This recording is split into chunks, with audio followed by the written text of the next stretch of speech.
tarde, boa noite, meus amores. Aqui é Lívia Carolina, falando diretamente de Brasília para o seu Político ao Quadrado.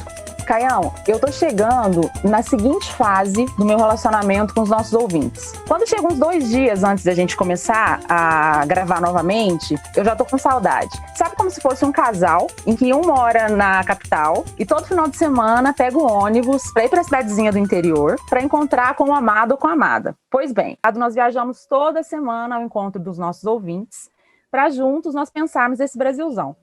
E o nosso tópico de hoje, ele é super transversal. Ele atinge diretamente nossa vida material, nossas escolhas políticas, nossa autoestima e nossa projeção de futuro. E ele é atingido também diretamente pela crescente concentração da renda mundial, pela gestão econômica dos governos nacionais, pelos ideais de individualismo e de competitividade que nos são vendidos e pela percepção quase sobrenatural de que o mundo é inexoravelmente fadado a excluir os mais fracos. É complexo o nosso tópico de hoje, Caião? Sim, Lívia, é muito complexo, é um barato e é tenso, viu? Se a gente for pensar o futuro assim, às vezes dá medo, principalmente quando a gente lê os textos aí do professor. Alô, alô, turma do P2, tudo bem com vocês? Pois é, o nosso entrevistado de hoje pesquisa a extinção, ou será a mutação, de um objeto intrínseco à espécie humana. Mas não é a extinção da espécie humana, ele não é um biólogo, é um pesquisador de economia, que pesquisa o trabalho no século XXI. Com vocês, tcharam, professor Vitor Filgueiras. Obrigado, professor, por estar aqui. Eu que agradeço. Boa tarde, Lívia. Boa tarde, Caio. Agradeço imensamente o convite e fico à disposição. Gente, o Vitor... um papo legal. Espero que não seja muito triste. Ótimo. O Vitor... Não vamos deixar ser triste, não vamos deixar ser triste. O Vitor é professor visitante da Universidade Complutense de Madrid e professor adjunto da Faculdade de Economia da Universidade Federal de Brasília. Eu vou começar, Vitor, com uma dúvida da Bahia, só da Bahia, né? Isso, da Bahia. É UFBA. Só para ser justo com meus conterrâneos. Isso. Eu falei Bahia, não? Falou Brasília. Ah, Brasília, gente. Bahia, pelo amor de Deus. Professor, é o seguinte. O que eu tenho visto ultimamente? Né? Eu tenho visto um certo consenso brasileiro, principalmente na política, que vai da esquerda à direita, que vai de Armínio Fraga a gente do PSOL, a gente do movimento negro, enfim, a Tabata Amaral, etc. Então, assim, é um grande espectro, uma hegemonização de um discurso que é o seguinte, é pela renda básica. Todo mundo querendo que seja implementada essa renda básica. Você acha que isso vem no bojo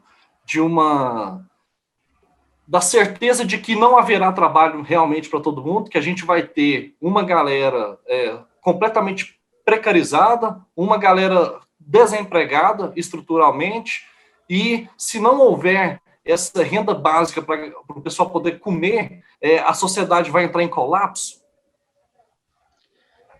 Caio, só nós sabemos aqui que a gente não combinou, né? Mas eu estou escrevendo sobre isso. Olha só. Não foi por isso que vocês me convidaram, né? Por causa desse objeto, né? O que é que acontece, Caio e Lívia? Esse consenso, né, ao qual você vem chamando a atenção, na verdade, ele é um falso consenso. Né? Nas últimas décadas, formou-se uma hegemonia brutal aí, em nível mundial de uma plataforma liberalizante, né, do ponto de vista econômico, especialmente com todos os seus dogmas sobre os quais podemos conversar aqui, né, e desconstruir de forma tragicômica. Dentre eles, o que eu chamo de liberalismo de playground, que é a ideia de que existe capitalismo sem Estado. Né? E dentro desses dogmas, um dos elementos centrais é a ideia de que cada um se vira e vai sobreviver se aceitar o que o mercado está disposto a oferecer. Esse é um dos dogmas centrais do liberalismo econômico na sua versão atual. O que é que acontece? A ideia de uma renda mínima, uma renda universal, não é algo novo. Né? É algo que remonta aí a algumas décadas, pelo menos, a partir de diferentes matrizes teóricas, ideológicas, autores muito diferentes, com perspectivas muito diferentes, defendem alguma espécie de renda básica. Com a crise iniciada com a pandemia, os dogmas desse liberalismo, que chama de liberalismo de playground, têm sido questionados, alguns deles, pelo menos, né? Como é comum a toda crise. A crise já abre uma janela de oportunidade, né? Janela de oportunidade para ampliar as possibilidades de civilização ou para destruir de vez, né? Então, não há nada de inexorável, né, em qualquer processo histórico, muito menos nos corolários de uma crise. Mas a crise, por definição, ela abre janelas de oportunidade. E uma das coisas que tem aparecido com essa crise é justamente a ascensão, né, em escala mundial mesmo, né, nos diversos países, da ideia de que deve ser instituída alguma espécie de renda básica, seja universal ou não, para os cidadãos de determinado país. O que é que acontece? Acontece, Caio, que eu estou chamando isso de um falso consenso, porque o que se pretende com renda básica, em termos, né, da sua relevância, tanto quantitativa quanto qualitativa, ou seja, quantas pessoas vão receber e qual montante, como essa renda básica vai se relacionar com outras políticas públicas, aí, meu caro, dá para todas as direções, é por isso que é um falso consenso, entendeu? Então, você vai ter desde o cara, e aí estão tentando implementar no Brasil com o liberalismo de playground, que diz que você vai dar aí uma renda mínima para um percentual muito restrito da população e destruir o resto do serviço público, até uma perspectiva que seria a minha, né, dentro do capitalismo, que, você tem alguma espécie de civilização, a renda básica é uma coisa muito interessante, já que o desemprego é um elemento praticamente constante no capitalismo. Contudo, essa renda mínima tem que estar vinculada à universalização de outros serviços sociais, né, de outras políticas sociais. Então, se ela é pensada como um avanço civilizatório, implementada como um avanço civilizatório relacionado a outras políticas públicas, ela tem um perfil. Se ela é pensada nos termos que eu apresentei inicialmente, ela tem um perfil completamente diferente, né? Então, por isso que você vai pegar desde gente muito à esquerda até Friedman e pessoas desse naipe que vão defender o que aparentemente é um consenso, cara. Não pareceu que foi combinada a pergunta comigo? Ô, Vitor, é interessante, né, isso, porque parece que tem que ter uma dança de paradigmas para a gente chegar num tipo de conciliação, né? E é interessante que quando você pensa no setor dominante do capitalismo brasileiro, do capitalismo mundial também, com certeza, me parece assim, se ele não abrir mão e flexibilizar, não sei quanto, mas ao menos um pouco, a concentração da renda, fica desumano você exigir e impor conceitos ao trabalhador. Então, por exemplo, assim, a gente tem no Ocidente, né? A gente tem aquela visão da época da reforma de Lutero de que o ser é o ofício, né? Então, a pessoa precisa trabalhar.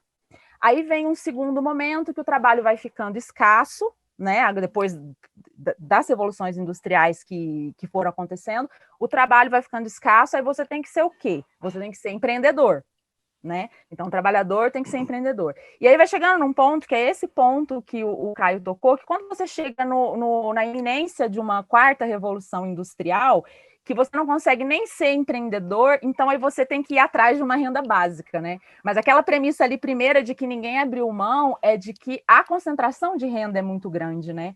O que você acha que pode acontecer para mexer um pouco nessa ponta aqui, para os outros princípios não ficarem tão desumanos quando afrontados ao trabalhador, por exemplo? Então, Lívia, você trouxe aí na sua pergunta uma série de questões, na verdade, para eu abordar. E antes disso, inclusive, uma parte da questão do Caio você retomou, eu até peço desculpas que eu não abordei diretamente, vou aproveitar para abordar agora. Que é a ideia de que, em determinado momento, não vai ter trabalho para todo mundo, né? O que é que a gente tem que ter em mente, pessoal?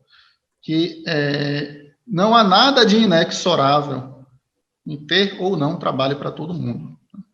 Ter ou não trabalho para todo mundo depende da dinâmica do mercado de trabalho, que depende do exercício de políticas públicas. A promessa ou a maldição de que, em determinado momento do capitalismo, estruturalmente não teremos emprego para todo mundo, ela está sendo feita há mais de 200 anos, pessoal. E ela, há mais de 200 anos, literalmente, né? Do ponto de vista da história do pensamento econômico, desde David Ricardo que essa promessa é feita. E ela não se confirma, né?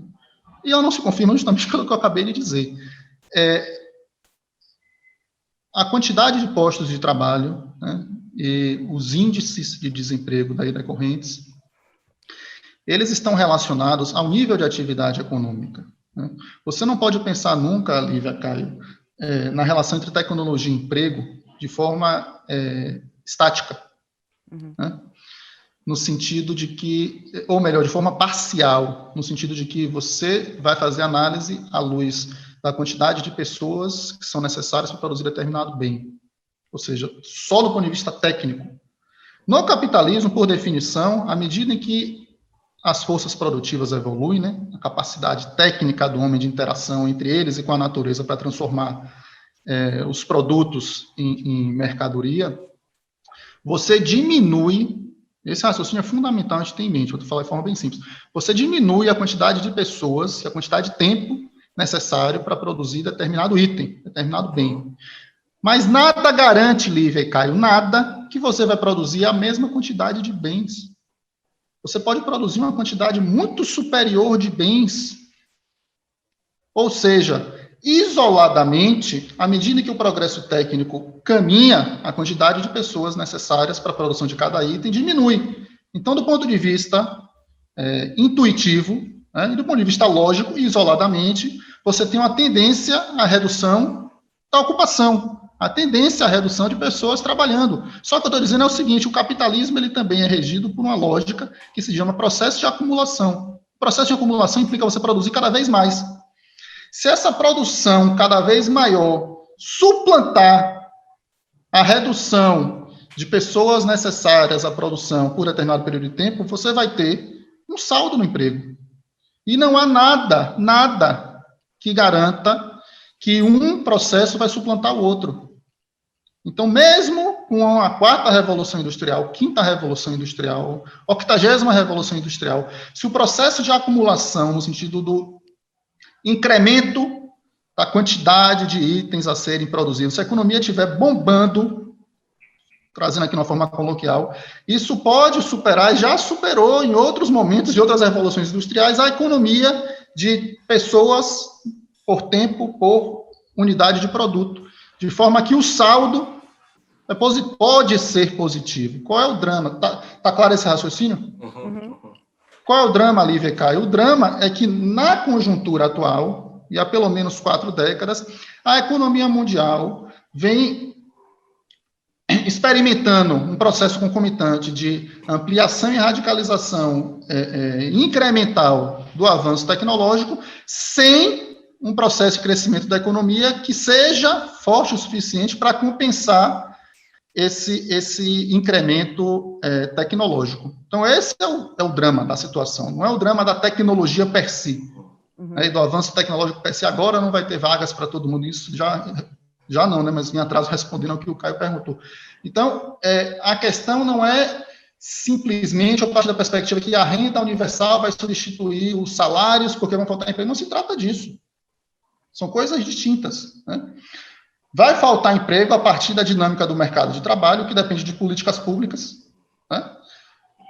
Contudo, é fundamental que você tenha uma renda mínima, com ou sem problema acentuado no mercado de trabalho, porque uma renda mínima, Caio Lívia, ela, antes de tudo, uma forma de proteção ao trabalho. Ela é uma forma de proteção àquelas pessoas que não têm outras formas de propriedade que não a venda da sua força de trabalho. Na medida que você tem alguma renda mínima que seja, você não é obrigado a trabalhar por comida. Você não é obrigado a trabalhar em condições análogas de escravo. Então, por definição, a renda mínima é uma renda e é um recurso, uma política pública de regulação e de proteção do trabalho. É isso que a gente tem que ter em mente. Mas ela tem que ser complementada com uma série de outras políticas, inclusive políticas de indução do crescimento que façam com que o emprego cresça, o desemprego se reduza e assim sucessivamente. Professor, você falou que essa questão... Caio, só pode perguntar, mas depois me lembro que eu tenho que entrar na parte da desigualdade, que a desigualdade é central para explicar por que a dinâmica da economia não tem sido acelerada o suficiente, o crescimento não é acelerado o suficiente, para que as taxas de desemprego se reduzam. Pelo contrário, nos últimos 4 decênios, pelo menos em regra, o crescimento, quando você compara com o período pós-guerra, né, chamada Era de Ouro do Capitalismo, os índices de crescimento ao redor do mundo são muito reduzidos, né, ou são reduzidos comparativamente. E a desigualdade joga um papel central aí, Lívia, porque, por uma série de razões, mas tentando aqui trocar em miúdos coloquialmente, quanto mais concentrada a renda, menor tendência você tem ao investimento produtivo, porque menor tende a ser a demanda efetiva, a quantidade de pessoas que vão comprar aquele produto. Então, outras formas de alocação desse capital, na medida que a renda vai se concentrando, vão se desenvolvendo e vão se hipertrofiando, em particular suas formas financeiras e rentistas, que, por definição, não ampliam a produção, não ampliam o emprego. Então, essa é o nosso drama aí mais geral. Professor, pensando aqui no Brasil, no último texto que você escreveu, vou até lembrar o nome para o pessoal pesquisar, o texto é bem recente, se chama O Trabalho no Século XXI e o Novo Adeus à Classe Trabalhadora. Nesse texto, em determinado momento, você faz uma diferenciação entre o capital que foi dominante no Brasil até os anos 80 por aí, que você fala que era um capital, sobretudo nacional, que propiciava esse trabalho assalariado, pelo menos para a classe média, assim, que trabalhava nas indústrias. E depois disso você tem uma reprodução do capital dominado pelo capital internacional. E isso faz com que a extração de mais-valia seja muito maior e que você entre nesses processos aí de trabalho em condição análoga à escravidão, essa uberização, etc. O capital nacional é mais bonzinho que o capital internacional? O capital tem pátria? O capital tem pátria, sem dúvida, Caio, mas isso não tem relação com as condições de trabalho, né? O capital tem pátria no sentido de que, em última instância, o grosso dos recursos vão ser apropriados em algum lugar, mas não vai ser o seu CEP que vai determinar o tipo de tratamento que ele vai dar à força de trabalho. O capital é uma relação social que, por definição, desconhece limites, né, a sua dinâmica da acumulação. Na verdade, eu fiquei até em dúvida quando você apresentou essa caracterização aí, porque a questão assim, recordo, assim, sinceramente, haveria de ter apresentado esse argumento. Não, então talvez eu peguei de uma palestra do professor Ricardo Antunes, eu não sei, mas assim, eu queria saber se você concorda com esse argumento de que a força de trabalho no Brasil se modificou, ou seja, a gente tinha essa classe média empregada nas indústrias, que era um trabalho assalariado, que tinha, enfim, regido por uma CLT, por exemplo. E a partir dos anos 80, com o neoliberalismo tomando conta, a gente tem um novo tipo de classe trabalhadora, né, com essas características, mas, assim, esse domínio é pelo capital internacional. A nossa economia, ela está o capital está se internacionalizando, entendeu? E isso está levando a que a extração, né, e a exploração do trabalho seja maior. Esse argumento ele é válido ou não? Não exatamente. Vou tentar concatenar aqui as coisas, certo? Uhum. O Brasil, inclusive, antes de ser Brasil, ele já nasce, né, do ponto de vista do engendramento, da construção de relações sociais na lógica capitalista, de forma internacionalizada, por definição, né? Tinha um território aqui com os índios e tal, e a galera veio de fora tocar o terror, invadir, né, parte fundamental da acumulação primitiva. Toda a história do capitalismo brasileiro tem um nível de internacionalização alto, né? No período 30 e 80, né, do século passado, você tem um processo de desenvolvimento de um empresariado nacional, né? Em alguma medida forte, né? Mas sempre associado, se constituindo, né, como sócio menor do capital internacional. É só você pensar, Lívia, Caio, quantas empresas automobilísticas nós temos no Brasil de capital nacional? Segundo a Revolução Industrial, estou falando, certo? Eu poderia dar uma lista longa aqui.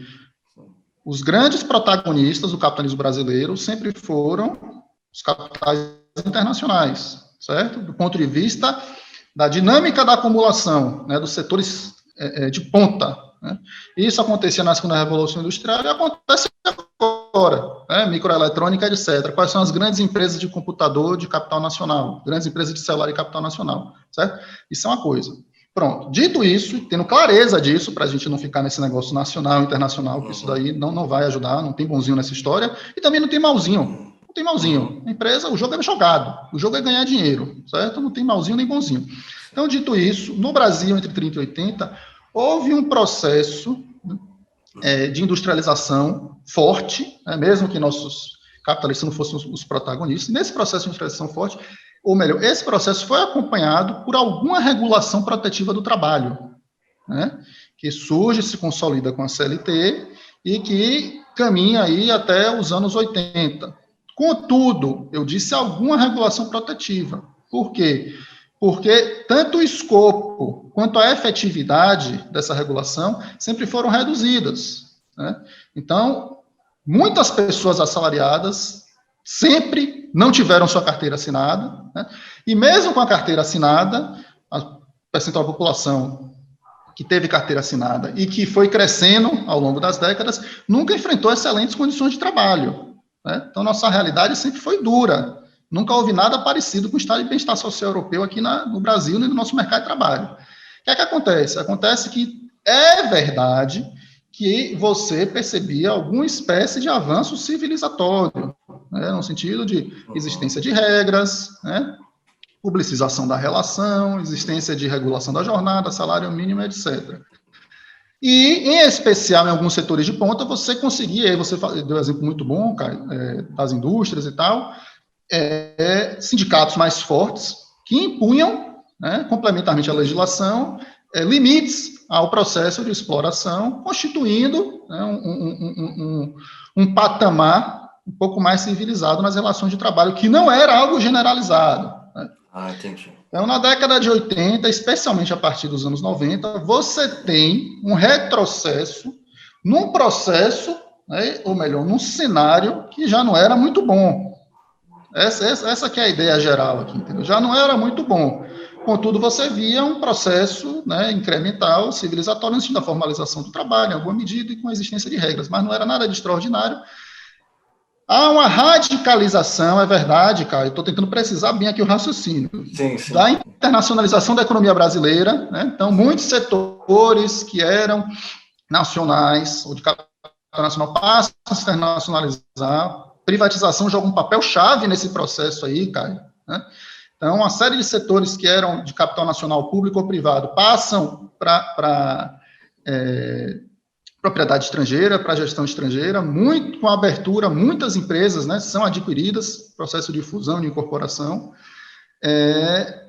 mas você não pode atribuir dessa forma mecânica que a internacionalização da economia, ou a radicalização da internacionalização, levou à piora das condições de trabalho, porque o que leva à piora das condições de trabalho é a mudança nos padrões de gestão, que tem relação com uma série de variáveis, mas que fundamentalmente vão impactar no processo de regulação protetiva. Então, os parâmetros da regulação protetiva, ao se deteriorarem por uma série de razões, né, vão rebaixar as condições de trabalho. Perfeito. Não, entendi. Não dá para fazer uma relação direta com isso, não é a pátria assim, do capital. Entendi. De jeito nenhum. Agora, professor, antes de continuar nessa toada assim, que está muito interessante, a gente vai detalhar mais, eu queria que o senhor trabalhasse com você, né?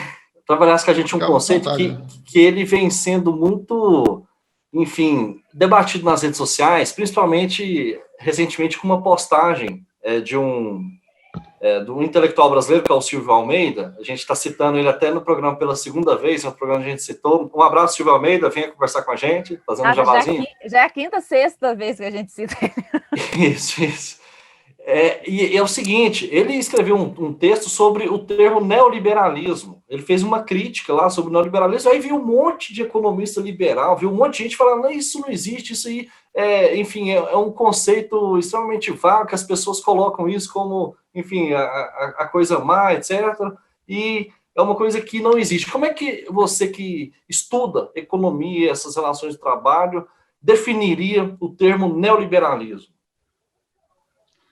Aí você pode definir o neoliberalismo de várias formas, né? Tem uma grande polêmica sobre essa definição, especialmente com relação ao escopo, né? O que é que você está abrigando nessa terminologia, né?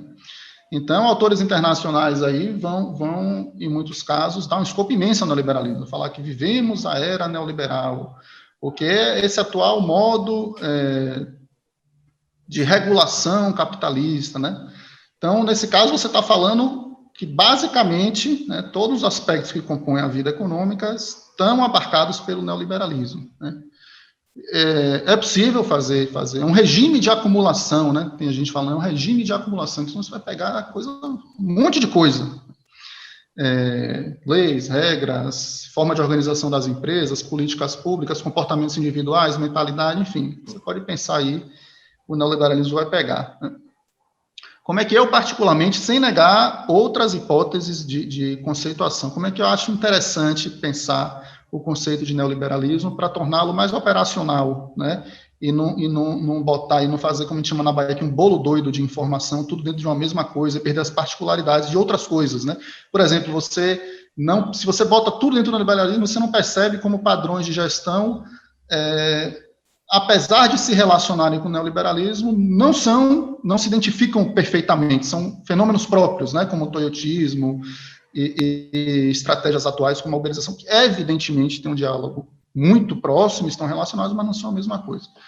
Então, o neoliberalismo, eu gosto de pensar como um conjunto de ideias e de políticas públicas, né, que tem como elemento central uma reação, né, do ponto de vista histórico, inclusive, é uma reação ao estado de bem-estar social do pós-guerra. Esse é o neoliberalismo. Então, seu caráter, esse conjunto de ideias e de práticas, eles são retrógradas do ponto de vista histórico mesmo, cronológico.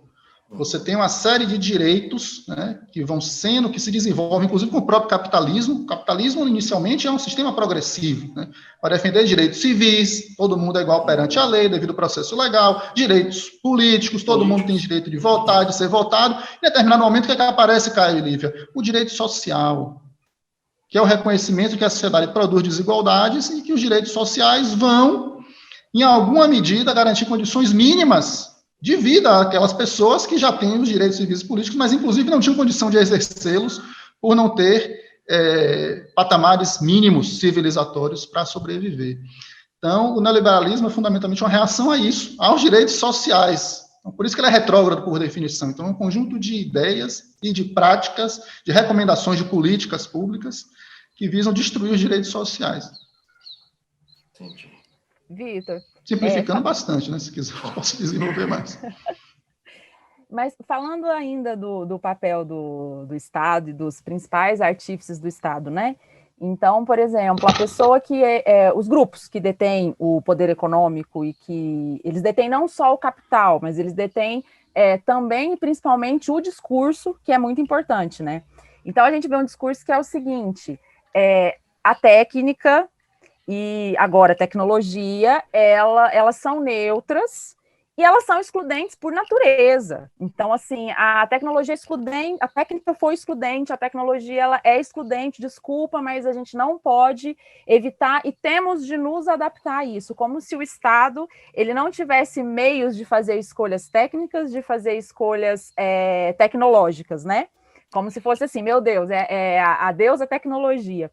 Aplicando para hoje, sobretudo que você escreve, as relações de trabalho dos caminhoneiros, dos construtores civis, dos motoristas de Uber, o que tem de falacioso nesse discurso? O que tipo assim, fala, olha, isso aqui não é a tecnologia que está fazendo, gente? O que você me diz? Então, Lívia, realmente, vocês devem editar isso, né? Mas o pessoal vai achar que vocês combinaram comigo, né? As perguntas. Eu estou escrevendo um livro justamente sobre isso. Não, a gente pesquisou, a gente leu o seu livro, a gente leu seu artigo. Eu estou escrevendo, é coisa nova. Qual que é o nome? O nome do livro é Tudo Novo de Novo, é Tudo Novo entre aspas. Uhum. Ótimo. Então, o livro ele vai discutir como a ideia da novidade foi instrumentalizada pelo capital como elemento de convencimento a trabalhadores e instituições que é necessário se adaptar a essas mudanças, com ou sem aspas, cujas consequências, sempre apresentadas como inexoráveis, é justamente o desmantelamento de direitos, a mudança da postura dos trabalhadores nas instituições, que agora o desemprego você que resolve, que agora os sindicatos não podem existir, ou se existirem, tem que ser amiguinhos das empresas. Então, em resumo, assim, bem apertado, é tudo novo de novo, é isso aí. É demonstrar, Lívia, uma coisa que você trouxe na última pergunta, que realmente tinha várias questões, eu acabei esquecendo, inclusive, de abordar essa. Como o processo de legitimação de qualquer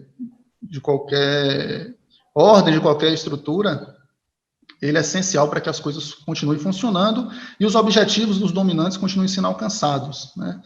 Então, você, por definição, isso vale para qualquer estrutura social na história da humanidade, né? Você precisa de algum tipo de aceitação do dominado, até do escravo. Porque se ele não aceita, mesmo que, assim, qual é o raciocínio? Pensa comigo aqui, Caio Lírio. O cara é escravo, certo? Mas se o cara não aceitar de jeito nenhum trabalhar, ele não vai trabalhar. Então, ele tem que, mesmo a muito contragosto, reconhecer, porra, eu não aceito, eu estou sendo injustiçado, mas eu vou trabalhar aqui para não morrer. Sim. Não é alguma espécie no limite, de aceitou, porque você não é obrigado a aceitar, você pode morrer, você pode lutar até a morte, não é isso? Uhum. Você pode lutar até a morte. Então, por definição, alguma medidazinha de aceitação é necessária para que a roda gire, né? É óbvio que quanto mais bem assentada, né, quanto mais profunda essa aceitação, mais essa roda vai girar com tranquilidade. Então, joga um papel importante, né, então, voltando agora da humanidade como todo, o capitalismo em particular, joga um papel muito importante no processo de desenvolvimento do capitalismo, que haja uma aceitação, né, por parte dos grupos dominados, em particular dos trabalhadores, que aquela situação, Lívia, é boa, melhor aquilo do que não ter nada, é inexorável, porra, não tinha jeito, tenho que aceitar, né, não tem jeito. Quer que tenha aí no senso comum atual isso? Não é no senso comum atual, mas é uma coisa antiga, né, que vem se reproduzindo. É por isso que esse novo que eu estou discutindo tem aspas. A ideia de que ou você tem direitos ou tem emprego, como se houvesse uma relação excludente, né? Isso remete à teoria neoclássica do século XIX, mas é algo que hoje em dia está em voga no Brasil em particular. Podemos conversar sobre isso, mas voltando à questão da hegemonia. Então, o processo de convencimento e o processo de construção de narrativas para que as pessoas aceitem o status quo é uma coisa essencial e faz parte da dinâmica de qualquer sociedade em que haja hierarquia, e do capitalismo em particular, por definição. Só pergunta específica qual era? Dei a volta para anterior da hegemonia. Não, tipo assim, o que é verdade? E aí depois Excelente, você poderia até entrar nessa parte da uberização do trabalho mesmo. Né? Deixa isso. Fala. E aí deixa eu complementar essa questão do Igor, que tem um conceito do professor Vitor, que tem um conceito muito interessante, é de um filósofo sul-coreano, ele está vendendo muito livro, eu esqueci a pronúncia lá do nome dele, mas ele tem um livro chamado O que é Poder. Ele fala, poder não é o que eu obrigo outra pessoa a fazer por meio da violência. O poder é como é o Han Ju Chang, não sei pronunciar direito, Han Ju Chang. Mas assim, o poder não é quando eu forço a pessoa a fazer aquilo que eu quero por meio da violência. O poder é quando aquela pessoa faz o que eu quero sem eu precisar nem falar. Então, sim. É isso que está acontecendo, e aí eu já falo um exemplo até pessoal. Minha mulher, se ela escutar, vai me matar. Mas eu tenho um cunhado que ele é Uber em Portugal. E o cara, ele é completamente bolsonarista, assim, e ele diz, por exemplo, todos esses discursos do empresário, ele pegou, fala que o empresário no Brasil é extremamente maltratado, que é uma pessoa que, enfim, enquanto o trabalhador está ganhando, na época lá do voucher, né, do Corona Voucher, o empresário estava lá perdendo a sua empresa, etc. Então, ele adota todos esses discursos, se acha, por causa principalmente do câmbio agora, não se acha pobre, né? E acha que essa questão de sindicato é tudo uma besteira, tal, e que está trabalhando e está se dando bem, e que não trabalha 12 horas por dia, né? Ele fala que ele trabalha por volta de 8 horas por dia, que ele tem os intervalos. Então, assim, são toda essa ideologia que faz com que, enfim, esse processo aconteça. É só esse parênteses para o Vitor continuar nessa questão da legitimação do discurso. Pronto, e aí vocês querem que eu fale sobre o que tem de verdade Falacioso ou não nisso, nesse discurso? Isso, que tem de falar Então, isso, falacioso. Pronto. Não deixa eu perder aqui, não, viu, que eu vou apresentar o raciocínio, e às vezes eu, eventualmente, me empolgo. Então, primeiro o seguinte aí, esse debate sobre poder e tal, assim, nas ciências sociais é uma coisa muito antiga, né? E sem querer ser chato, não, mas só para a gente precisar, né? O poder, né, não fui eu, isso não é definição minha, não, por óbvio, certo? Só estou aqui reproduzindo, para não ficar parecendo que eu sou retado aqui, não fui eu que inventei isso. Então, o poder é a capacidade de você exercer sua vontade sobre o outro. É porque tem várias formas de exercer o poder, Caio, né? O que a gente está discutindo aqui são formas consensuais, formas legítimas, não no sentido de ser bom, mas no sentido de ser aceito. Uhum.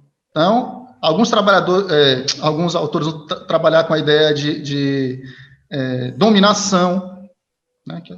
Dominação é a capacidade de você impor a conduta a outros, mas os outros aceitando aquilo como legítimo. Outros autores vão chamar esse mesmo fenômeno de hegemonia, certo?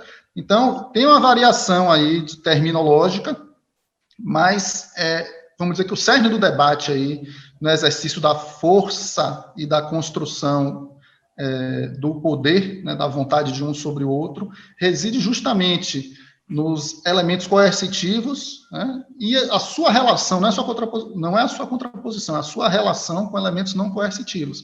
Então, seu cunhado aí, ele é o exemplo, o nosso amigo Max Weber chamaria ele de tipo ideal, né? Ele é o tipo ideal com todo respeito a ele, né?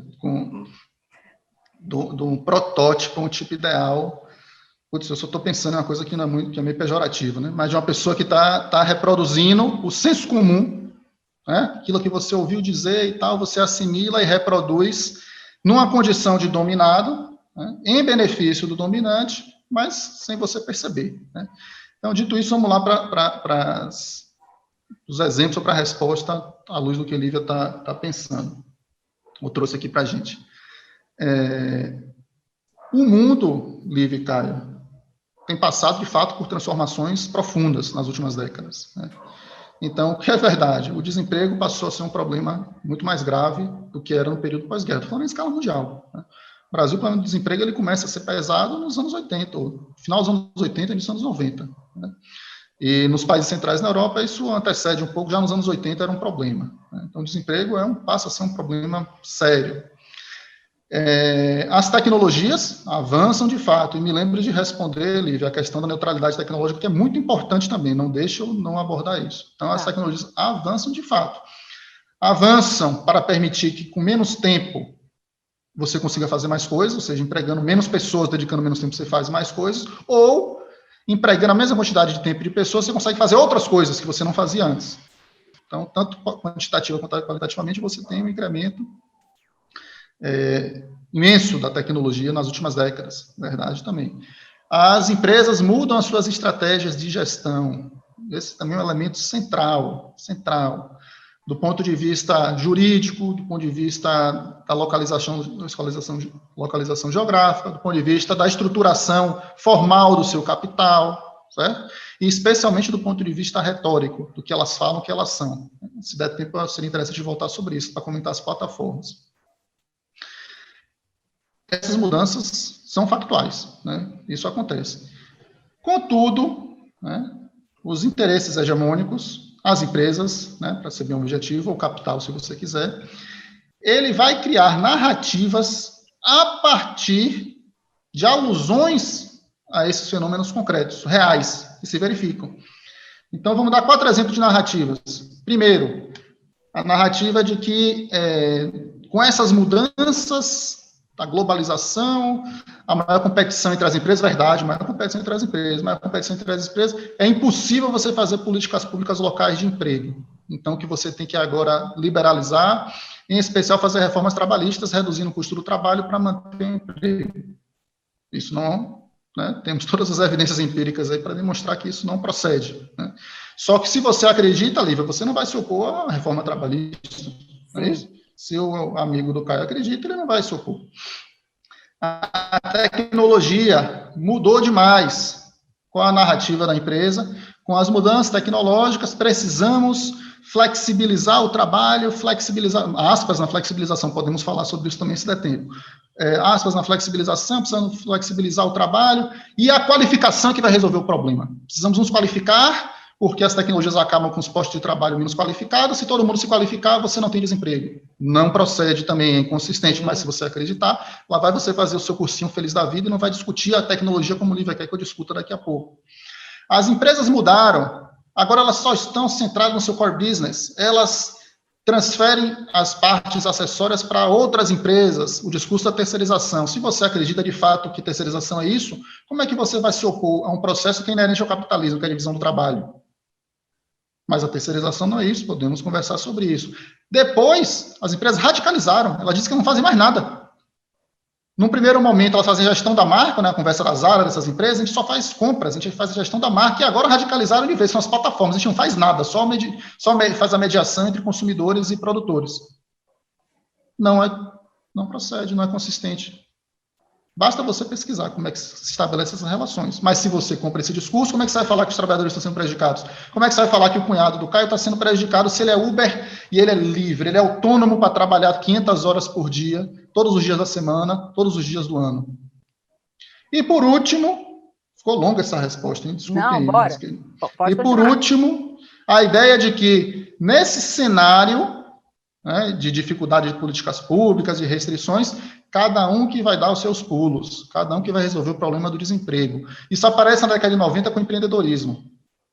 Só que o empreendedorismo, em alguma medida, perdeu um pouco de força nos anos 2000, primeiro porque é meio ridículo você achar que qualquer um pode botar uma fábrica, não é isso? Ter uma empresa relevante, que isso é uma oportunidade aberta para qualquer um. Segundo, porque o desemprego caiu bastante, não teve nada a ver com empreendedorismo, então fica um discurso meio feio. Só que em escala mundial, esse empreendedorismo voltou com força redobrada, com o que eu chamo de neoempreendedorismo. O que é o neoempreendedorismo?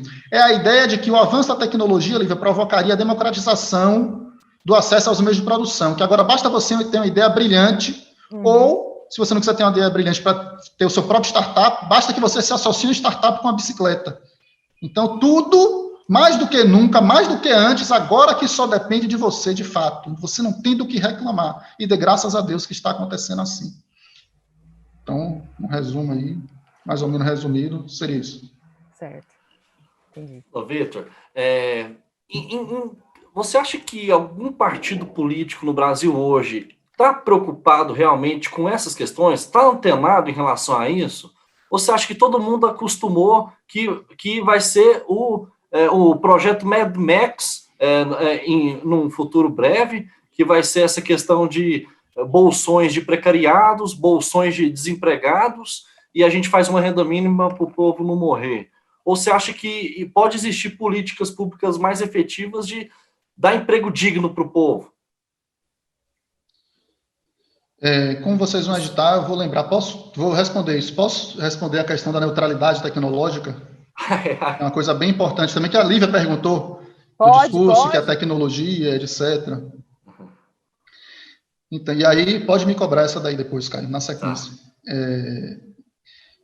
Então, em relação ao avanço da tecnologia, tem duas concepções, digamos assim, né? Duas formas de abordagem em linhas muito gerais, né? Valorativas. Uma parte do pressuposto que a tecnologia, por definição, avançar, ela é boa, né? Ela pode criar desemprego em alguns setores, mas isso vai ser compensado sempre, né? Se o governo não interferir, se não tiver legislação trabalhista, com a criação de empregos melhores em outros setores. Isso é parte, inclusive, da retórica sobre as mudanças relacionadas à tecnologia. Então, essa visão otimista do avanço tecnológico, basta que o governo não atrapalhe, que o sindicato não atrapalhe, que as coisas vão fluir. Cada um se qualificando, as coisas vão fluir, os empregos serão melhores, e não tem problema a nos preocupar. E o segundo é que as tecnologias são lá no campo oposto, né? No extremo oposto. As tecnologias, per si, elas são opressoras, né? Que o computador oprime, que a máquina oprime, agora o aplicativo, né? O algoritmo que oprime. Então, qual é o nosso desafio? É não cair em nenhuma dessas retóricas, né, binárias, né? A tecnologia, pessoal, por definição, o avanço tecnológico, da capacidade de produção, envolvendo aí inúmeros fatores, né, de conhecimento, questões físicas, mecânicas, de materiais, etc., etc. O avanço da tecnologia implica um imenso potencial emancipatório. Potencial. Então, é melhor você carregar uma pessoa nas costas ou ter uma escada? Inicialmente, seria ter uma escada. É melhor você ter trabalhadores cortando cana na mão grande e morrendo de exaustão, ou trabalhadores operando uma máquina colheitadeira com ar-condicionado? Para as duas respostas, em princípio, potencialmente, a segunda hipótese é emancipatória, no sentido que ela liberta o homem, né, do sofrimento, do calor, e possibilita que a pessoa frua, se divirta melhor, seja no trabalho, seja fora do trabalho, né? Sofre menos, se identifica mais com o trabalho, enfim. Contudo, o dilema, ou melhor, a contradição, porque não é dilema, é uma coisa que se expressa ao longo do século, a contradição do capitalismo é que esse potencial emancipatório da tecnologia, ele é, por definição, subsumido, ele está subordinado a uma outra lógica, que não tem nenhum maniqueísmo nisso, pessoal, ninguém se assuste. Sim. Qual é a lógica? É ganhar dinheiro. A tecnologia é para ganhar dinheiro, não era para buscar o bem-estar nem a emancipação de ninguém. Então, na medida que a tecnologia está subsumida a esse objetivo principal, que é acumular e que é ganhar dinheiro, as pessoas que trabalham com as novas tecnologias estarão submetidas a um processo compulsivo de exploração. Exploração no sentido técnico aqui, não estou falando que é bom nem que é ruim. Então, o que é que acontece aqui, para ser muito concreto? Eu dei 2 exemplos aqui, mas é para ser bem empírico. Vocês acham que depois que houve a maquinização da colheita de cana em São Paulo, aumentou ou diminuiu o número de mortes na colheita de cana? Aumentou. Aumentou. Por quê? Porque essas mesmas pessoas agora operando as máquinas, antes elas trabalhavam 8, 9 horas por dia, né? Se exaurindo, no calor, cortando e tal. Agora elas trabalham 12 por 12 horas todos os dias sem descanso. Sim. Operando as máquinas. Então, o número de capotamentos, certo? De acidentes envolvendo essas máquinas é tão grande que morre mais gente agora do que antes. Então, algo que tem um potencial, e pega esse exemplo agora e generalize. É isso que acontece. O computador, algo que poderia te liberar para você ter menos estresse, né, ter um trabalho menos tenso, é utilizado para te oprimir mais. Ele é uma ferramenta de opressão.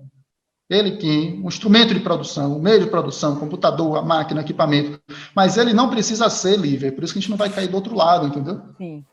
Você dizer que ele é por definição, e não que ele está sendo, é fetichizar a máquina, fetichizar o instrumento, dar vida e caracteres humanos a algo que é inanimado. Quem oprime são os homens, são as relações sociais, os homens através delas que oprimem, e não a máquina, não os equipamentos. Então, eu queria assim, deixar isso bem claro, porque acho que a gente tem uma dificuldade grande a tratar isso nos debates. Sim. Então, já os ludistas no século XIX iam quebrar as máquinas. As máquinas, se forem utilizadas de forma humana, se assim você queira, né, para o benefício de todos, são sensacionais. Plataformas, se forem socializadas, todos puderem participar, escolherem o que é que vão fazer, e etc. É sensacional, maravilhoso. Só que qual é o cerne aqui do nosso negócio popular? A questão, qual é o cerne, né, desse problema, Caio e Lívia? É a apropriação privada de algo que traria um benefício público. E não apenas uma apropriação privada, mas a apropriação privada para uma busca compulsiva da riqueza.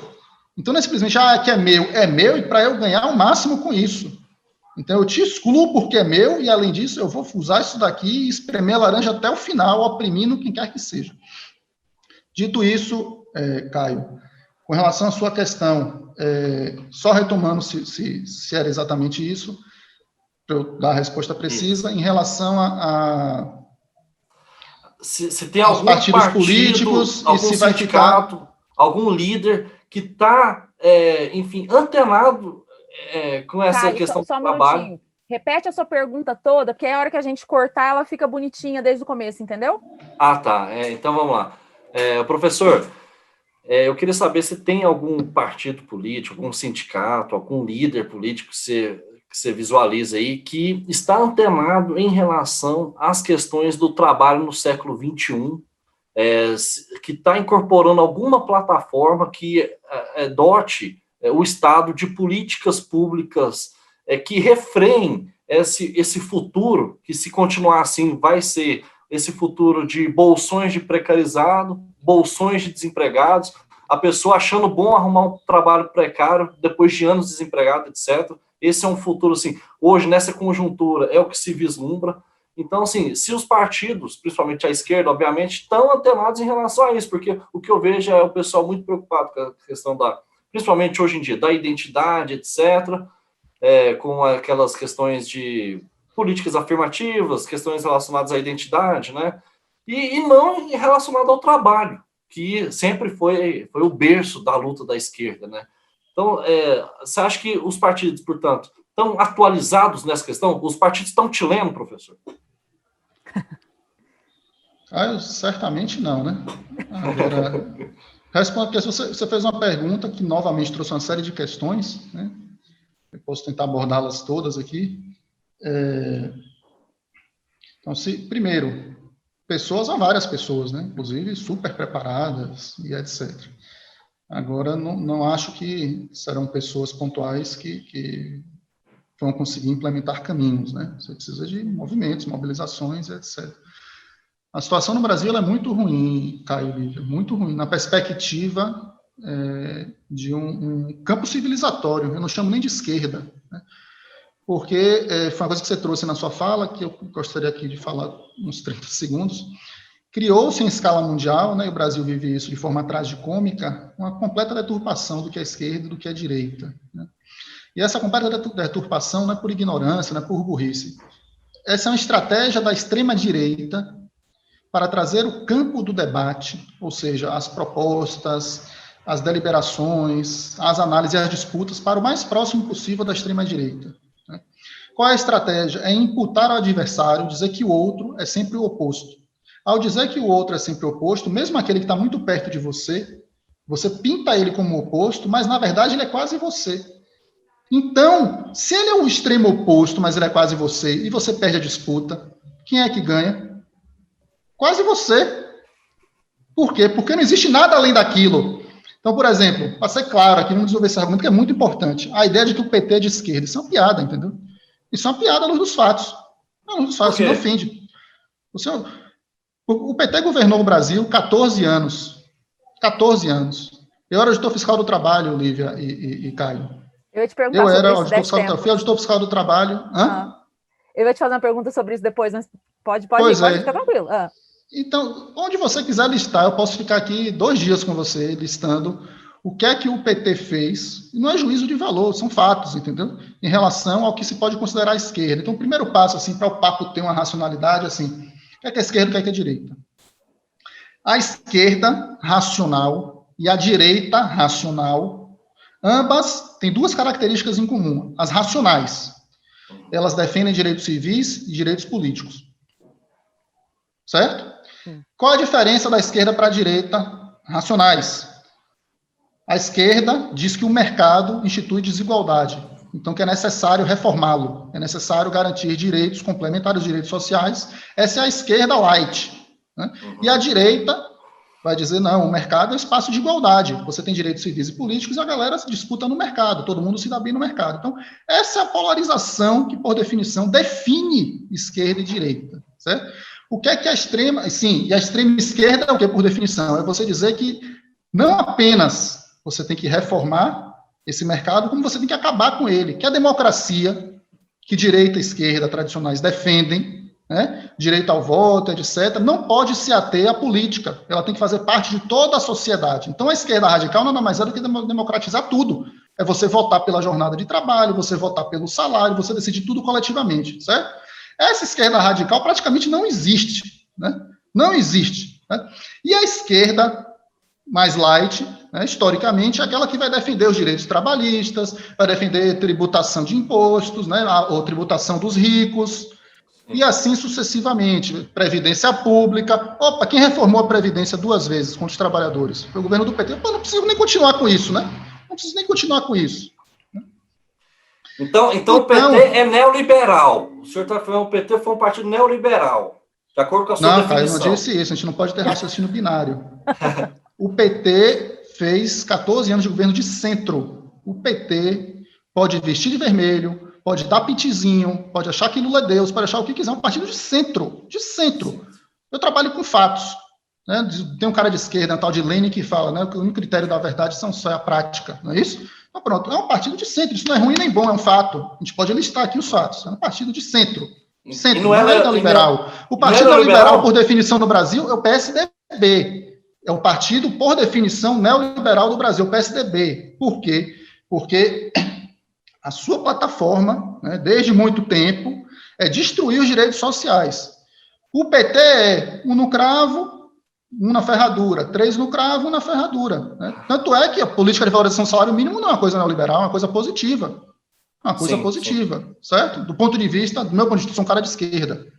Então, a gente não pode ser nunca binário nessas coisas, pessoal. Pessoal que está ouvindo o programa, vamos complexificar, né, nossa matriz de apreciação, na forma como a gente pensa, para a gente não ficar simplificando o debate, desvirtuando o debate, como esse debate central.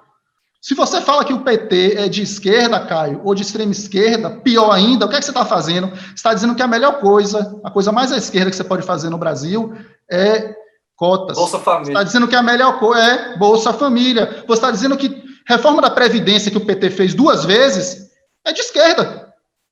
Entendeu meu raciocínio inicial agora, Lívia e Caio? Se você imputa alguém que está próximo de você a condição de oposto, pronto, você delimitou o debate aqui próximo de você. Então você chega e fala assim, não, o PSDB é de centro-esquerda. Oh, meu Deus do céu, o PSDB é ultra de direita, mas se você falar que é de extrema-esquerda, você já ganhou o debate. Porque, vamos supor, está disputando aqui o pessoal da Terra Plana e o PSDB. Aí você fala, o PSDB é de extrema-esquerda, o PSDB é de extrema-esquerda. O PSDB ganhou, o que é que eles vão implementar? Destruição de direitos sociais. A diferença é que eles escovam os dentes. A única diferença do PSDB para essa turma é que eles escovam os dentes. E que dizem que a Terra não é plana. Entendeu? Mas veja quem foi que ganhou. A extrema-direita. Veja que plano simples e brilhante. Quem inventou isso não fui eu, isso é uma coisa antiga. E nos Estados Unidos, você dá risada que isso acontece há décadas. O que é que os republicanos falam? Que os democratas são de esquerda. Os democratas, sim, são hegemonizados. Os democratas, sim, cara, são hegemonizados por uma galera neoliberal barra pesada. Barra pesada. Então, se esse pessoal é de esquerda, por que é que eles são de esquerda, entre aspas? Porque eles defendem direitos civis e políticos. Eles não são racistas, eles não são xenófobos, eles não são machistas. Mas a direita não precisa ser. A direita racional também é contra o machismo. Assista a Rede Globo, a direita racional é contra o racismo, contra o machismo. É isso a história da direita tradicional. Se você pega e fala que isso é de esquerda, lascou-se, acabou a esquerda. Por quê? Qualquer coisa que saia disso não está no debate.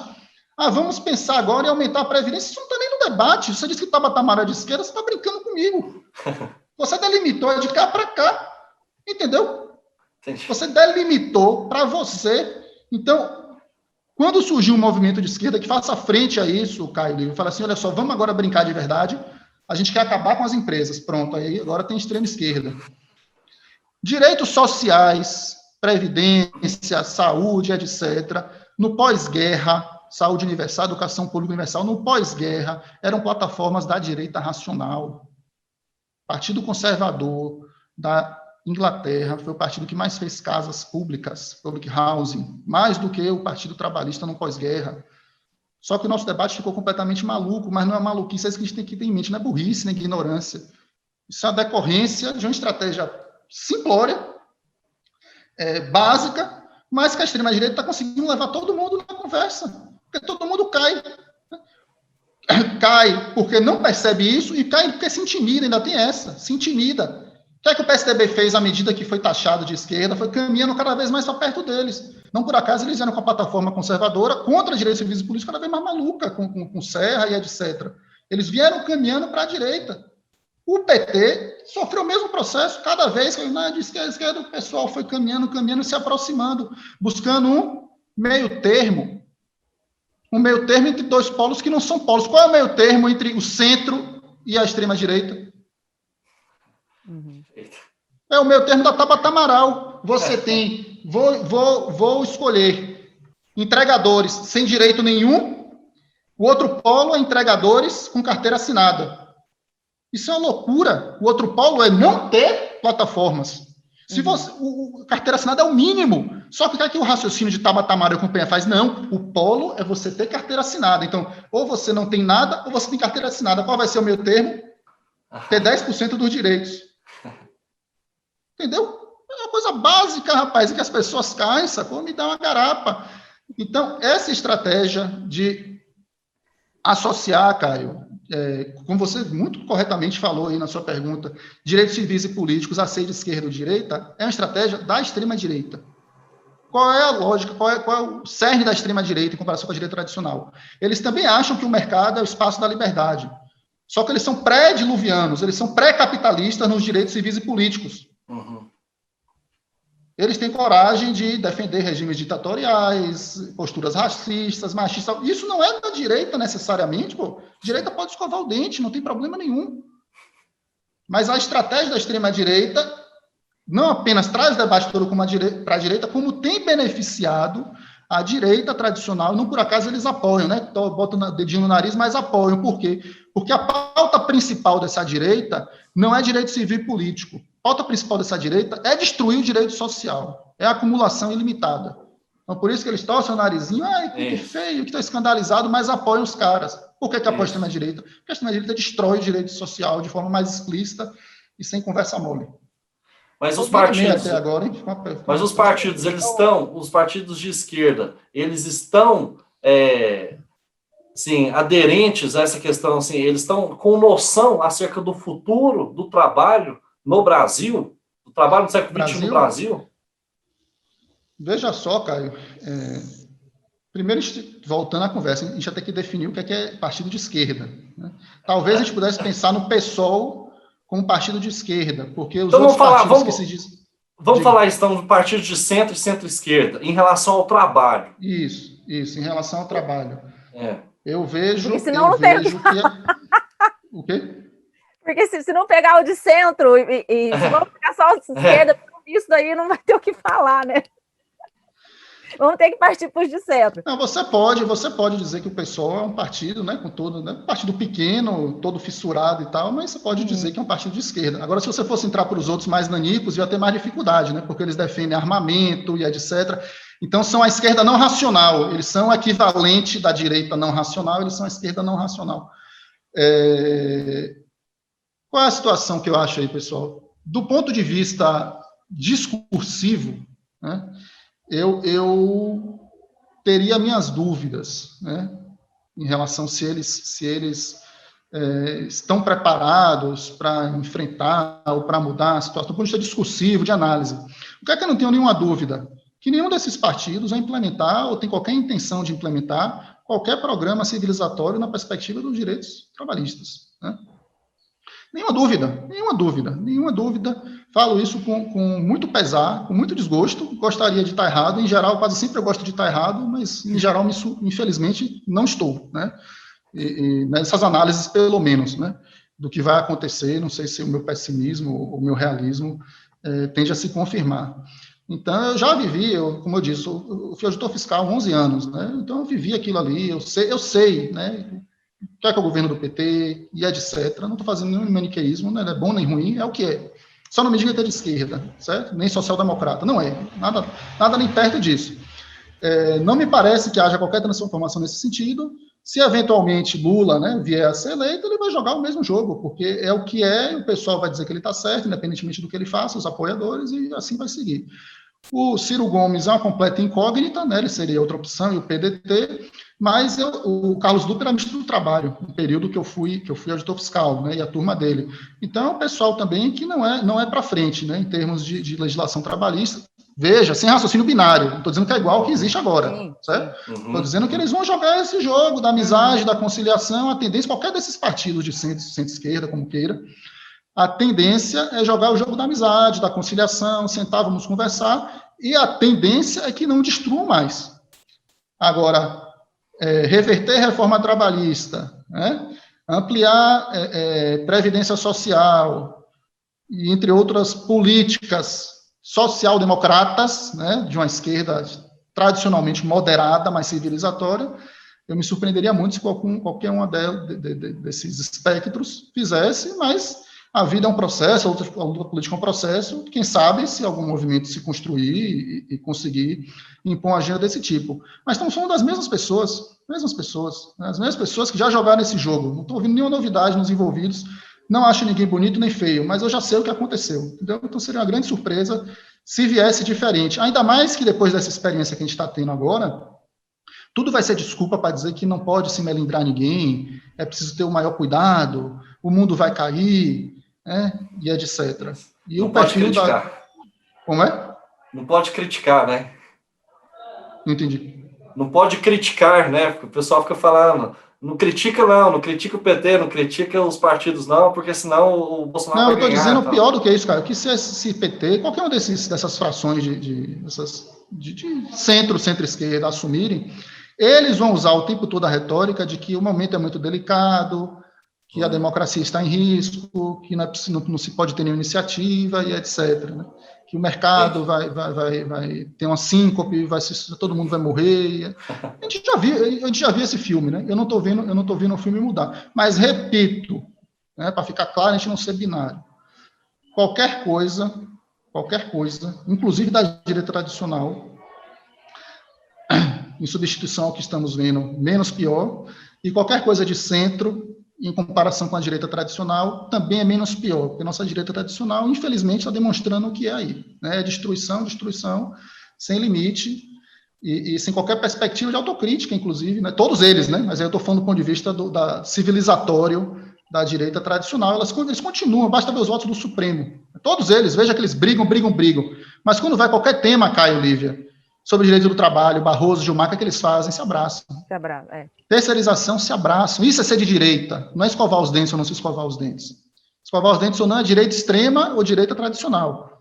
Mas, infelizmente, a direita tradicional continua acreditando na utopia. Isso é uma utopia, eles gostam de falar de utopia.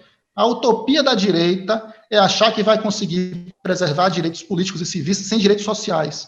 Uma sociedade com direitos civis, políticos e direitos sociais é a selva. É a selva. E vai dar margem, e vai dar o caldo de cultura para isso que a gente está assistindo no Brasil e em outros países. Ressentimento, ódio, violência, racismo, machismo, e não vai ser nada de bom que vai sair daí. Ô, Vitor, agora eu fiquei até meio abalada, assim, né? Minha cabeça foi falando, minha cabeça está rodando.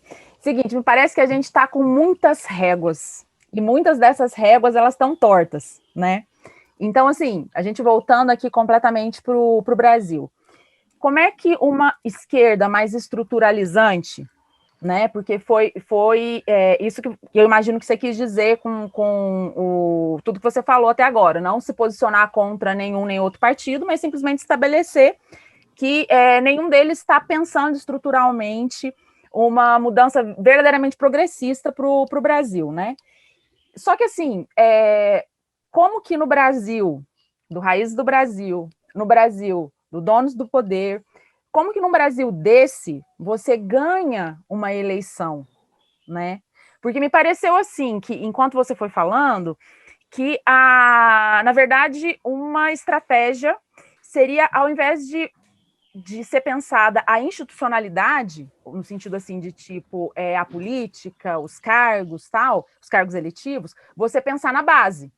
Né? Só que, então tá, vamos só pensar na base, quem tiver, os políticos com interesse em realmente transformar o país estruturalmente, fiquem focados na base, transformando mentalidades mesmo, né? Porque basicamente é isso que precisa acontecer. E aí abandonar a institucionalidade. Só que enquanto isso as vidas vão passando e alguém vai ganhar a eleição, né? Enquanto você está trabalhando ali na base, lógico que quanto com mais eficiência você trabalhar a base vai ficar pronta mais rapidamente, lógico. Só que enquanto ela não está pronta, alguém vai ganhar essa eleição, né? E tipo assim, não é mais... O que é pior, né? Como é que você faz esse equilíbrio? Tipo, você abre mão mesmo, tipo, olha, não, eu vou ficar... Porque você ser da oposição, é fácil você jogar pedra, né? Então, tipo, o PT mesmo, quando era oposição, era contra tudo, né? O Fernando Henrique abria a boca, ele era contra. É muito fácil ser assim. E é o papel da oposição, e graças a Deus quisera a gente tivesse uma oposição forte como a gente já teve, né, antigamente. Mas, assim, como é que você equilibra isso? Como é que você divide a energia, entendeu? Entre você fazer essa mudança estrutural que o Brasil ainda não está preparado no sentido de mentes, de mentalidades, assim, da sociedade como um todo, e você abandonar, tá, não, então eu vou ter que abrir mão da eleição, porque eu sei que para ganhar, eu vou ter que fazer, conciliação foi a palavra que você usou, né? Para eu ganhar e me manter no poder, eu vou ter que conciliar sempre. Como é que você divide essas energias? Excelente pergunta, Lívia. E mais uma vez você trouxe várias coisas aqui que eu vou ter que desdobrar. A primeira delas é que talvez eu não tenha sido claro, mas em nenhum momento foi isso que eu disse. Em nenhum momento eu estou pensando de forma binária entre trabalhar na base tá. Não, isso foi eu que pensei. Não, em nenhum momento. Não falou, não, de nenhuma forma. Eu sou um cara muito pragmático, inclusive. Quem me conhece sabe disso. Porque, na verdade, minha análise, minha percepção, né, inclusive de militância, é que as coisas são complementares. Certo. As coisas se retroalimentam, né? Então, se você tem uma postura X no campo institucional, né, ou seja, se você bota os seus supostos inimigos no STF, a tendência é que você está plantando o que você colheu na frente, não é isso? Da mesma forma, se você esvazia as mobilizações, quando você precisa delas, né, e os movimentos, você também não vai conseguir na frente. Então, o que foi plantado, acho que eu até já respondi bastante aí, né? O que foi plantado foi colhido. Foi plantado foi colhido. Porque, assim, qual é o pressuposto equivocado? É achar que havia uma intenção progressista nesses termos, entendeu? Entendi. Esse é o pressuposto que todo mundo parte. Eu não parto desse tipo, porque eu vi ao vivo, eu sei o que essas pessoas pensavam. Repito, Caio, não é binário, né? Dizer, todo mundo é neoliberal, não estou falando isso. Sim. Estou falando isso. Agora, entre neoliberalismo extremo, é isso? Dória, vamos vender os parques, vamos vender tudo, dá para todo mundo, né? Joga tudo no... dá de brinde. E tem uma postura social-democrata. Não estou falando de extrema-esquerda, não, longe disso. Vamos esquecer do debate de extrema-esquerda, certo? Só vamos trazer para o debate quando vier a maluquice de dizer de extrema-esquerda. A gente traz isso para o debate, mas vamos esquecer. Estamos falando aqui de uma esquerda normal, uma social-democracia, ou seja, civilizar a nossa sociedade, com regras de convivência e de civilidade, né? Não pode trabalhar mais do que 15 horas, quem é velhinho, né, tem direito à previdência, quem está com algum problema, qualquer que seja a natureza, todo mundo tem direito a uma renda mínima, a educação pública, e aí essa lista grande, certo? É disso que eu estou falando.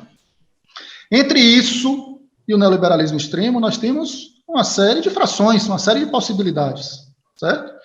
Então, o que é que eu estou chamando a atenção? Chamando a atenção, primeiro, a gente não pode partir do pressuposto que havia uma intenção de social-democracia, uma coisa que você está chamando de estruturante. Né? Não estou dizendo que não havia, eu estou realmente colocando em dúvida, dizendo que a gente não pode partir desse pressuposto. Né? Não é porque eu falava grosso lá, que eu sou sindicalista, que eu jogo duro, eu sou de esquerda, eu quero ver a prática, eu sou auditor fiscal do trabalho, eu conheço um monte de pseudo-marxista que defende empresa. Né? Eu quero ver a prática. Eu quero ver quem foi que você nomeou para o STF. Com base em quê? Eu quero ver do STF até o estagiário. A institucionalidade passou por nomeações de todas as escalas. Conciliação, Lívia, é com base no objetivo. Entendi. O objetivo era chegar em mudanças ou o objetivo era se manter no poder? A qualquer custo. Eu não sou contra a conciliação, acho conciliação máxima. Por mim, eu concilio tudo. Agora, você tem que ter o norte. É conciliar para quê? Para quê? Getúlio foi um gênio da conciliação. Caio, o caso do seu cunhado. Temos uma situação, Uber não tem direito nenhum. Zero. É exploração extrema, não tem salário garantido, tem nada. Esse é um extremo, certo? O que é outro extremo para Vitor? É socializar o Uber. O Uber se tornar uma plataforma pública. Cada um dizer o preço, etc., ninguém poder mandar em nada, certo? Colocar esses dois extremos, qual é o meio? O meio é a carteira assinada, certo? Sim. Se você me diz que vai conciliar, fazer um acordo com o Uber para ter carteira assinada, o que é que o Vitor vai falar? Legalzinho, dá o like. Agora, se você me diz que o extremo é ter carteira assinada e que você quer conciliar para dar meia dúzia de direitos e tirar os outros que nem estava Amaral, o que é que o Vitor vai fazer? Dislike. Essa conciliação eu não aceito. Pior ainda, essa conciliação travestida como algo de esquerda. Porque você fez o quê? Caiu no jogo da extrema-direita. Você colocou como extremo uma coisa que está longe de ser de esquerda e tornou muito próximo da direita. Então, a gente precisa acordar, sabe? O que está acontecendo aqui? O que está acontecendo? Sabe o que aconteceu nos Estados Unidos recentemente? Chamaram tanto os democratas de direita, foram tão chamados de extrema esquerda pelos republicanos que só ajudou os caras a criar uma identidade. E tem um movimento de esquerda forte lá agora, com Bernie Sanders e companhia.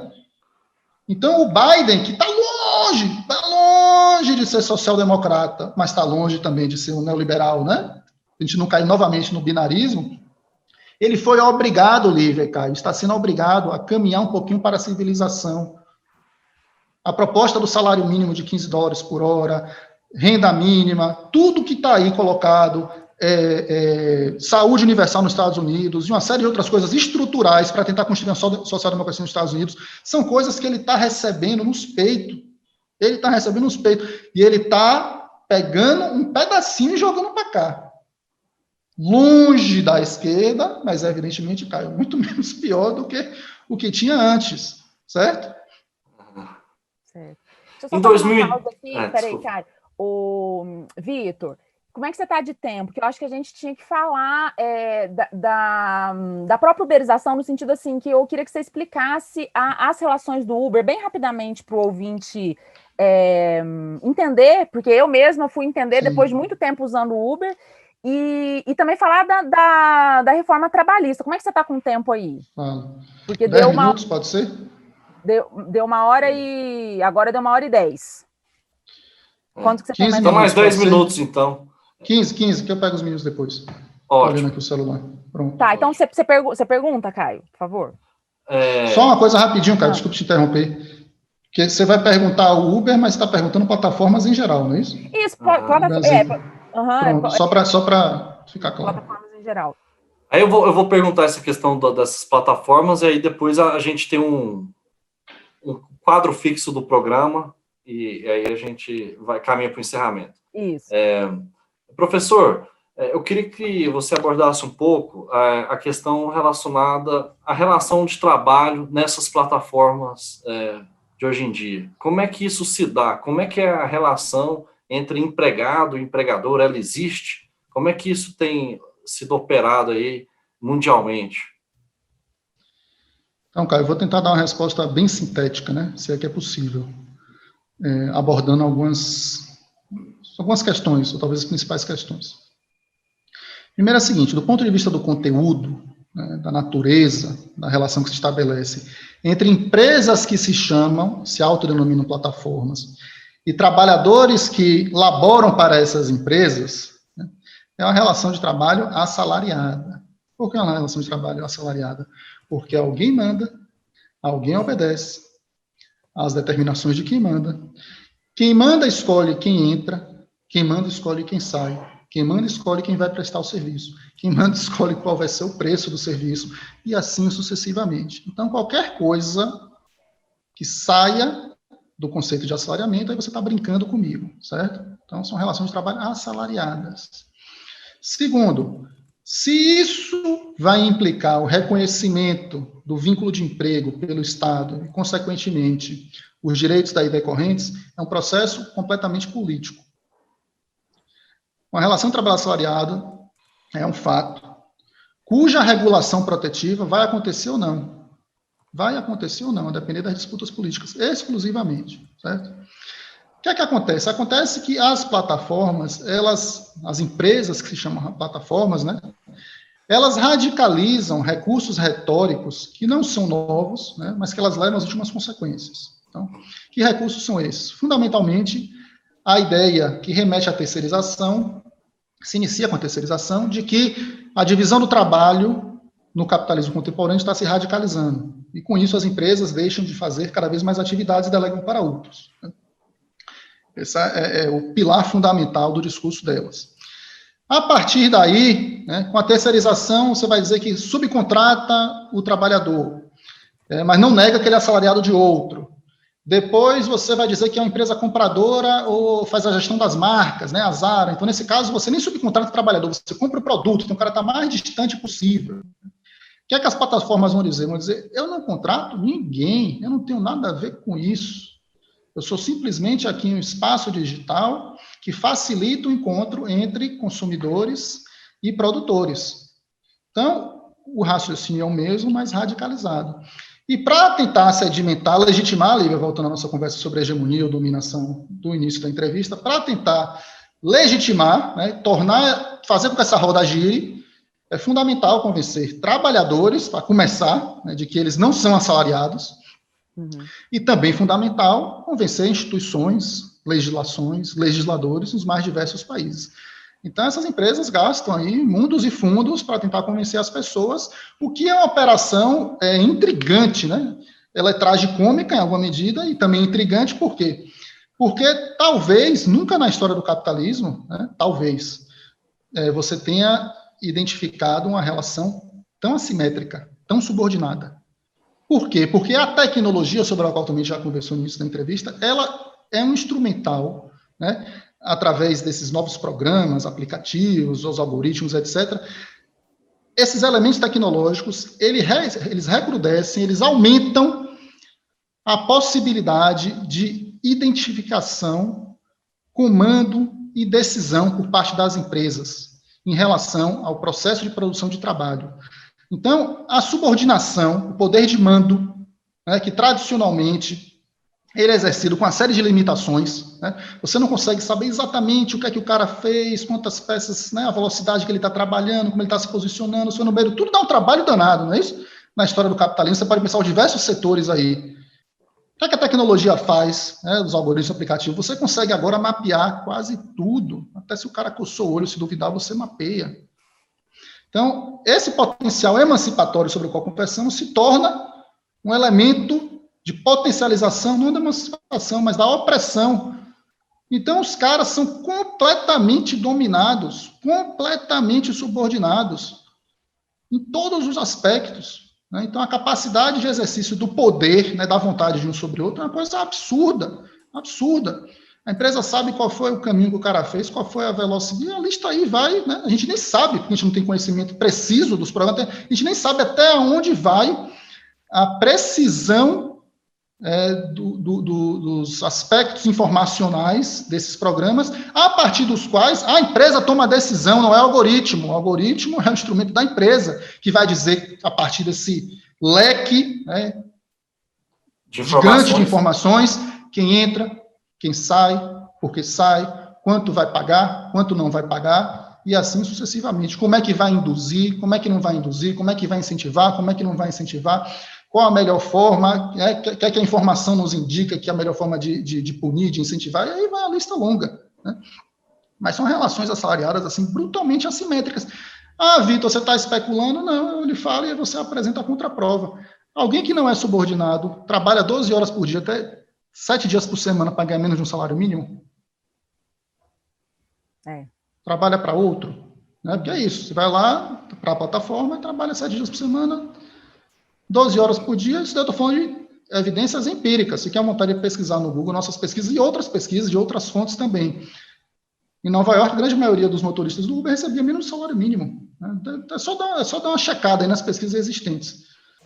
Então, Caio, estamos falando de relações assalariadas, que podem ou não ser reguladas, né, enquanto relações de emprego, e que tem na retórica, né, da liberdade, da autonomia, um elemento central de legitimação. Só que é um elemento central de legitimação extremamente contraditório, porque o que você mais não vê é autonomia e liberdade. O cara não decide se vai sair, que liberdade é essa? O cara não decide se vai entrar, a empresa que diz as condições, se vai ser mais fácil ou não a admissão, a empresa que vai dizer, depois com as estratégias. Pode não admitir, pode admitir.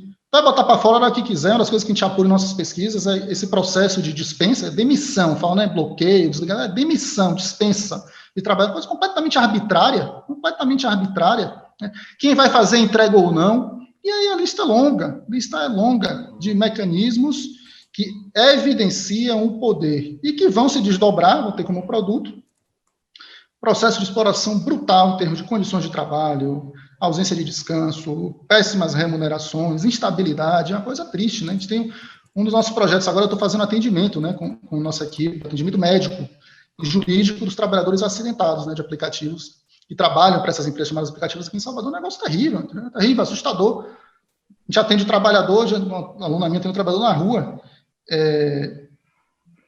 ele agoniado para querer continuar a entrega, ele estava caído no chão. Que isso? Ela, e aí, se eu listar parece mentira, ainda bem que eu tenho tudo documentado. A situação é essa. Isso é autonomia?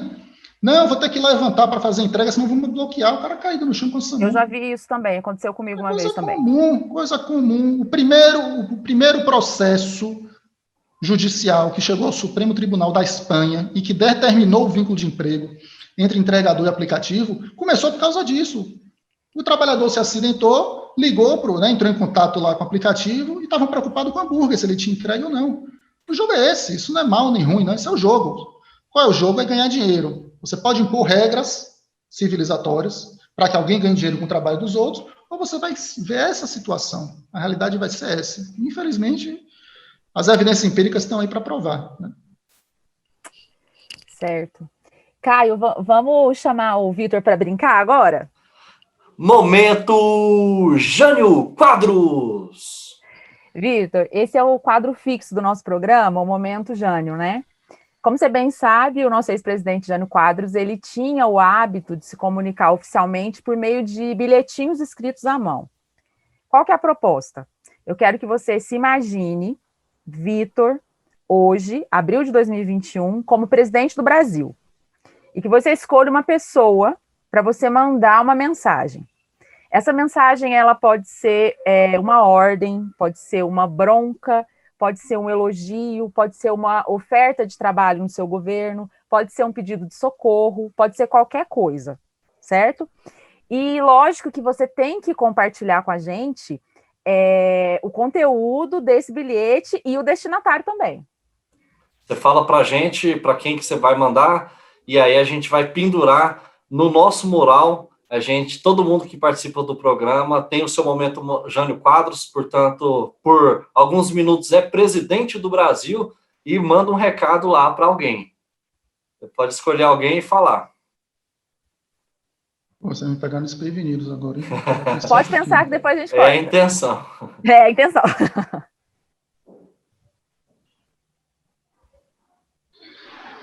Eu mandaria um recado no bilhetinho para a esquerda e para a direita, em geral, para que esquerda e direita acordem. Que ser de esquerda não é achar que a Terra não é plana, e ser de direita não é simplesmente escovar os dentes. Ambos estão fazendo apenas o jogo da extrema-direita. Excelente, Vitor. Vitor, muito obrigada por esse papo. Eu estou agradecendo em nome de toda a equipe. Você disse no começo que, meu Deus, tomara que esse papo não fique triste, mas não foi um papo triste, foi um papo difícil, mas eu acho que o que tira a tristeza desse papo é o fato de você estar fazendo um trabalho e ter vindo falar aqui sobre um assunto tão vital, né? Eu acho que é a primeira vez aqui no programa que a gente fala diretamente de um problema do trabalhador. Eu fiquei muito satisfeita. Eu espero que você continue com esse trabalho, né? Que você muitas vezes parece que é um trabalho marginal porque não é o discurso oficial, né? E muitas vezes o discurso que não é oficial que é o discurso mais importante, né? E eu queria deixar também o meu recado para o trabalhador brasileiro, e depois eu quero que o Caio repita o nome do artigo que a gente leu do Vitor, porque é muito importante. E o meu recado para o povo brasileiro é o seguinte: quem clama pelo fim da história são os vencedores. E a vitória, ela não é um conceito perene. A vitória, ela está sempre mudando de lugar. Então é isso. Vitor, um beijo muito grande. Eu agradeço muito, Lívia, o convite, foi um bate-papo bem legal. Tem um pessoal que diz que se não está bom, é porque não acabou ainda, né? Exatamente. Mas para ficar bom, tem que acordar e tem que lutar, né? Não basta ficar especulando e nem assumindo narrativas, né, e versões que não necessariamente são desinteressadas, né? Talvez tenha alguém por detrás dessas narrativas, dessas versões. Sempre tem, né? Perfeito, muito obrigado, Vitor. Eu também adorei o papo. Vital, é algo que deveria estar, enfim, ser central em todas as discussões, até de família, de amigos, etc. Gente, leiam esse professor aqui, leiam o artigo recente que ele publicou, não façam como nossos partidos e líderes políticos estão deixando esse debate de lado, leiam esse cara, o trabalho no século XXI e o novo adeus à classe trabalhadora é algo fundamental. Está lançando um novo livro também, novo, né? Fala um pouco dessa questão da pretensa novidade do novo, se é novo ou velho.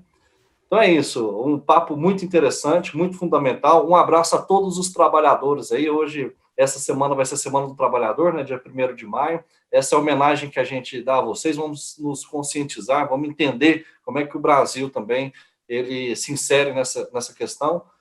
E continue nos seguindo nas redes sociais. A gente está no Twitter, a gente está no Instagram, Political2, e em todas as plataformas de streaming a gente está com Política ao Quadrado. É isso, um grande abraço. Beijo, gente. O Política ao Quadrado é uma produção independente ao quadrado. Ajude a gente, acesse apoia.se/política_2. Apresentação de Lívia Carolina e Caio Barros. Técnica e vídeo, Cauê Pinto. Edição e mixagem, Bruno Rossetti. Produção, Germano Neto. Eu.